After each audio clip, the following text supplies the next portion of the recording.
চাওক কালি আমি এছআইটিৰ পৰা ফোন কল লাভ কৰিলোঁ। তেওঁলোকে জুবিন গাৰ্গৰ তদন্ত সন্দৰ্ভত কথা পাতিবৰ কাৰণে আমাক আমন্ত্ৰণ জনাইছে আৰু সংবাদ মাধ্যমৰ জৰিয়তে অৱগত হৈছোঁ যে অসমৰ আন একাংশ ব্যক্তিকো তেওঁলোকে আমন্ত্ৰণ জনাইছে। আমি বিষয়টো অৱগত হোৱাৰ লগে লগে আইনী পৰামৰ্শ গ্ৰহণ কৰিছোঁ। গুৱাহাটী উচ্চ ন্যায়ালয়ৰ সদৌ অসম ছাত্ৰ সন্থাৰ অধিবক্তা আৰু কেইবাগৰাকীও বিশেষজ্ঞ আইনজ্ঞৰ সৈতে আমি পৰামৰ্শ গ্ৰহণ কৰিছোঁ।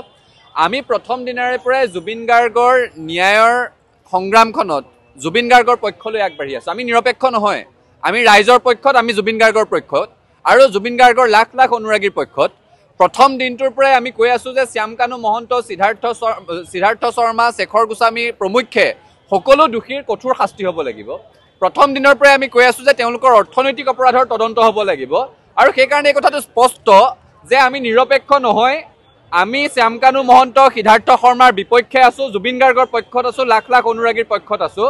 গতিকে তেনে প্ৰেক্ষাপটত আমাক আইনজ্ঞসকলে পৰামৰ্শ আগবঢ়াইছে, অধিবক্তাই পৰামৰ্শ আগবঢ়াইছে যে আমি যদি গৈ এছআইটিত আলোচনা কৰোঁ তেতিয়া অভিযুক্ত বা দোষীৰ উকিলে আদালতত এই কথাটো এটা অজুহাত ল'ব পাৰে যে তেওঁলোকৰ বিপক্ষে মাত মাতি থকা ব্যক্তিক তদন্ত প্ৰক্ৰিয়াত আলোচনা কৰিবলৈ মাতিছে, অৰ্থাৎ তদন্তটোৰ নিৰপেক্ষতাৰ ওপৰত প্ৰশ্ন তুলি অজুহাত সৃষ্টি কৰিব পাৰে আৰু আইনৰ সুৰুঙাৰে সাৰি যোৱাৰ বাট মোকলাবলৈ চেষ্টা কৰিব পাৰে।